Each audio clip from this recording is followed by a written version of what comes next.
Imagine two people at an important corporate party. The first arrives and immediately starts working the room, greeting everyone effusively, telling jokes, subtly bragging about their professional successes, asking about everyone's projects, always with that slightly forced smile. You can sense her need to be accepted, approved, remembered. She is clearly selling something, whether it's an idea or her own image. The second person arrives, politely greets those she needs to, grabs a drink, and finds a comfortable place to observe. She's not trying to impress anyone. She's not seeking validation. She's not performing. When someone approaches her to talk, she responds naturally, with genuine interest, but without that desperate, accept me, validate me, hire me energy. Which of the two receives more business cards at the end of the night? Which of the two do people remember a week later? Which of the two arouses more curiosity and genuine interest? If you said the second one, you're spot on.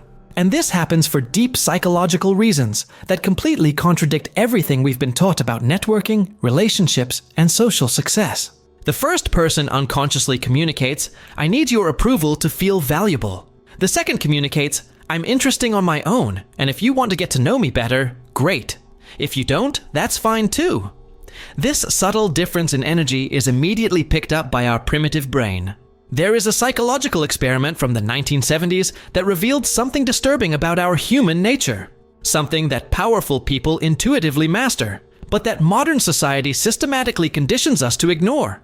In the next few minutes, I'm going to show you the exact psychological formula behind this invisible dynamic that governs all your human relationships. But I warn you now, this goes against absolutely everything you've been taught about winning people over, succeeding in business, and building lasting relationships. And it all started with a discovery that changed our understanding of human desire forever. Researchers took a group of people and divided them into two. For the first group, a certain set of goods was always available, easy to obtain, and abundant. For the second group, the exact same set of goods was scarce, difficult to obtain, and limited. The result was absolutely frightening. The people in the second group not only valued what was scarce more highly, they literally developed an obsession with it. Not only did they want more, they worked exponentially harder, paid absurd prices, and even lied and manipulated to get it. The group that had easy access to the goods, they showed lukewarm, almost indifferent interest.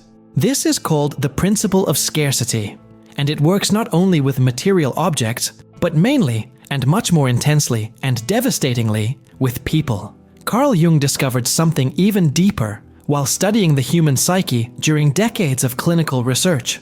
We, as human beings, have been evolutionarily programmed to value what is rare, what is not completely available, what requires some genuine effort to achieve. We are naturally, instinctively, magnetically attracted to what we cannot completely control or possess. Think about your most intense romantic experience in life. That person you desired most passionately, who occupied your thoughts constantly. Were they always 100% available to you? Always responding immediately to your messages? Always canceling other commitments to be with you? Always prioritizing you above everything else? Or was there something mysterious, independent, slightly unattainable, unpredictably scarce about them? The psychologically inconvenient truth is that our brains still function fundamentally with primitive hunter-gatherer programming. We instinctively value what is rare, what requires real effort to achieve, what is not completely guaranteed or controllable. And that includes, especially and most powerfully, people. When you are always available, always responding to the first message, always prioritizing others over yourself, always saying yes to any request or invitation, always canceling your own plans to accommodate others' schedules, you become psychologically predictable, common, abundant, without special perceived value. But when you genuinely don't desperately need the approval of others, when you have your own rich and interesting life, your own ambitious and stimulating goals, your own solid and independent identity, your own fascinating projects, you automatically become scarce in the eyes of others. And psychological scarcity generates irresistible magnetic desire. Here is the cruel psychological paradox that completely governs our digital age. The more you show that you desperately need others to feel good about yourself, the less they genuinely want to be around you. The more you anxiously chase after them, the more they instinctively pull away. The more you beg for attention, the less genuine attention you receive. It's just like trying to hold water with your hands wide open. The more force, pressure, and desperation you apply, the faster it slips through your fingers. And here's the complete insanity of the modern situation. This isn't limited to romantic relationships. This fundamental psychological dynamic operates silently in absolutely every sphere of human existence. Genuine friendships, competitive work environments, business, social influence, even complex family dynamics. In all areas of life, there is this invisible and completely counterintuitive magnetic force that irresistibly attracts people to those who do not show desperate emotional need. It's as if there is an unconscious psychological radar that detects lack versus inner abundance and reacts in a way that is completely opposite to what we would logically expect. We live in a completely bizarre era of human history. Never before have people been so technologically connected and, at the same time, so emotionally desperate for constant attention and validation. Instagram, TikTok, LinkedIn, Facebook, all have become giant stages where we perform carefully edited and artificially enhanced versions of ourselves, subconsciously begging for likes, comments, shares, any microscopic crumb of digital validation. But wait, there's something even more disturbing and psychologically destructive that we need to discuss urgently. How this primitive evolutionary programming clashes violently with our modern digital reality, creating a silent epidemic of emotional deprivation that is destroying our natural ability to form authentic human connections. You post a carefully edited photo on Instagram. For the next 5 minutes, you obsessively refresh to see how many likes you've received. You check who's viewed your story, analyze the comments for validation. When you don't get the reaction you expected, when you don't reach that magic number of likes you've secretly established as a measure of your worth, you feel genuinely rejected, inadequate, less valuable as a person. Philosophers more than 2,000 years ago had already identified and named this behavior, living for the opinions of others. They considered it one of the quickest and most effective ways to become deeply miserable. Epictetus, who was a slave before becoming a philosopher, taught a simple but revolutionary technique. Constantly remind yourself that you are going to die. Not out of morbidity, but for perspective.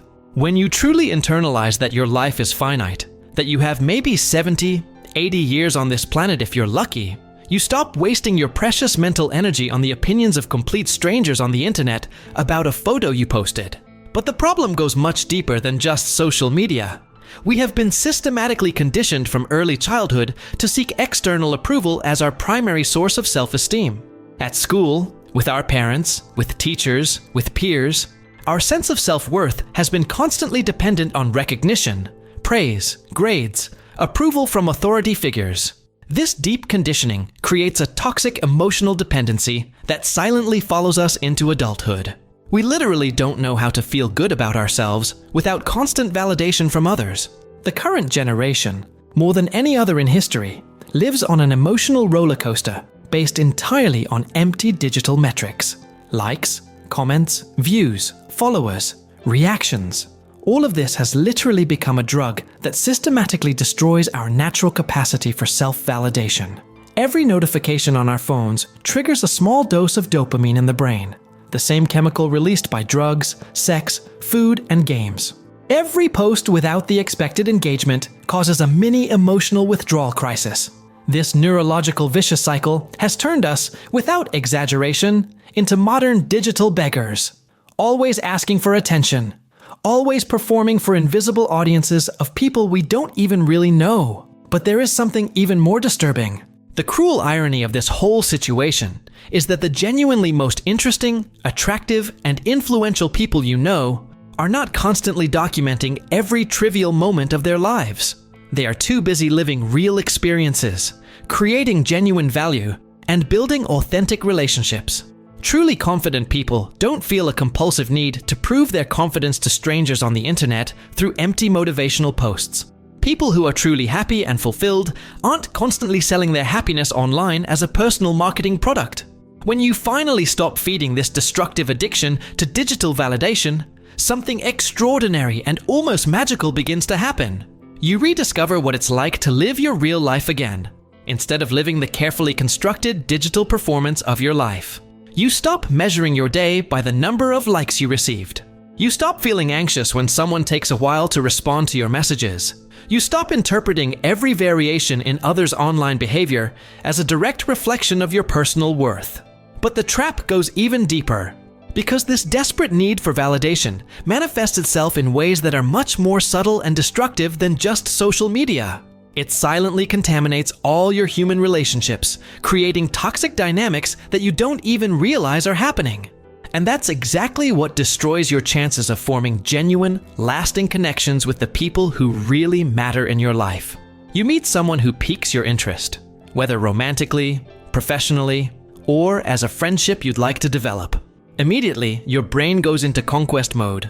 You start bombarding the person with messages, always making yourself available at the first call, always saying yes to any invitation or request, always prioritizing their schedules and needs over your own important commitments. You think you're being kind, attentive, showing genuine interest, but what's happening unconsciously is very different and much more destructive. You are communicating desperation, and desperation, in any human context, is deeply repulsive. The person naturally begins to pull away. They take longer to respond to your messages, cancel plans, seem less enthusiastic about your presence, and you are completely confused, thinking, "But I did everything right. I was attentive, affectionate, available." Wrong. You've fallen into the psychological trap of desperation disguised as kindness. Arthur Schopenhauer had an absolutely perfect metaphor to explain this dynamic: porcupines. In the harsh winter, they desperately need to keep warm to survive, so they instinctively move closer to each other. But when they get too close, they start hurting each other with their sharp quills. Too far apart, they feel cold and may die. Too close, they hurt each other and pull away. The ideal distance in any human relationship, romantic, professional, family, friendship, is exactly where there is genuine emotional warmth, but without suffocation. Where there is real mutual interest, but each person maintains their individuality, their own interests, their own rich and independent life. The desperation for human connection acts as an invisible natural repellent. When you act as if your happiness, your self-esteem, your sense of self-worth depends entirely on another person's approval, attention, or presence, you are unconsciously communicating something very specific and frightening. My life is so empty that I need you to fill it. That's not romantic. It's not attractive. It's an emotional burden that no one wants to carry. Think about the evolutionary dynamic itself. Our ancestors survived precisely because they were able to quickly identify who was strong, independent, and capable of contributing to the tribe, versus who was weak, dependent, and a burden that would compromise the group's survival. These instincts still operate silently in our most primitive subconscious. Healthy, lasting relationships happen exclusively between two people who already feel complete individually, not between two desperate halves looking to complete each other through toxic emotional dependence. When you develop a genuinely rich life, full of clear purpose, interesting hobbies, ambitious goals, diverse friendships, and stimulating personal projects, you automatically become an interesting person to be around. You have fascinating stories to tell, unique experiences to share, original perspectives to offer, and positive energy to contribute. You cease to be someone who constantly needs entertainment, validation, and attention, and become someone who naturally provides entertainment, inspiration, and real value to others. The irony is absolutely cruel, but mathematically consistent. The more you demonstrate that you desperately need someone to feel complete, the less that person genuinely wants to be with you. The more you anxiously pursue, the more they instinctively run in the opposite direction. It's a universal psychological principle that works relentlessly in friendships, romantic relationships, professional dynamics, and even complex family relationships. But there's something even deeper and more destructive going on here.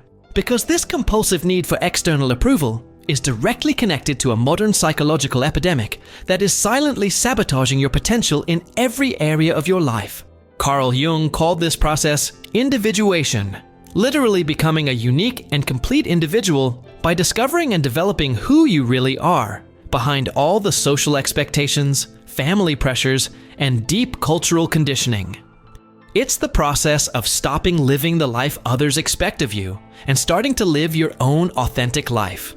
and it goes against everything you've been taught about how to be successful, make friends, win people over, and build relationships. The first fundamental step: you need to make peace with your dark side. Jung discovered something that revolutionized psychology. We all have aspects of our personality that we hide, deny, and repress because they are considered inappropriate by society. Your genuine anger, your real ambition, your deep fears, your politically incorrect desires, your need for solitude, your selfish thoughts. Most people spend a tremendous amount of energy trying to keep these parts hidden, even from themselves. But Jung discovered something extraordinary. The more you reject and repress these aspects, the more they control your life unconsciously. That desperate need for approval you feel is your psychological shadow screaming that you don't fully accept yourself. When you stop running away from these aspects and acknowledge them without moral judgment, okay, I get angry sometimes, I have ambition, I have fears. Their destructive power over you diminishes dramatically. You stop projecting these characteristics onto others. You stop wasting energy repressing natural parts of your psyche. You stop seeking external validation for aspects that you don't accept internally. Second step, Stoic philosophers developed a mental practice called premeditatio malorum, deliberately imagining and psychologically preparing yourself for the worst things that could happen in your life. What if everyone rejected you completely? What if you lost everything you own? What if you were totally alone? This is not pessimism. It is psychological preparation for real freedom. When you genuinely contemplate these possibilities and realize that you would still be able to survive, adapt, rebuild, and even be happy, you become literally emotionally invincible. Other people's negative opinions cease to have power over you because you have already imagined the worst possible scenario and mentally prepared yourself for it. Step 3. Learn the difference between healthy detachment and cold indifference. Detachment does not mean that you don't care about anything or anyone.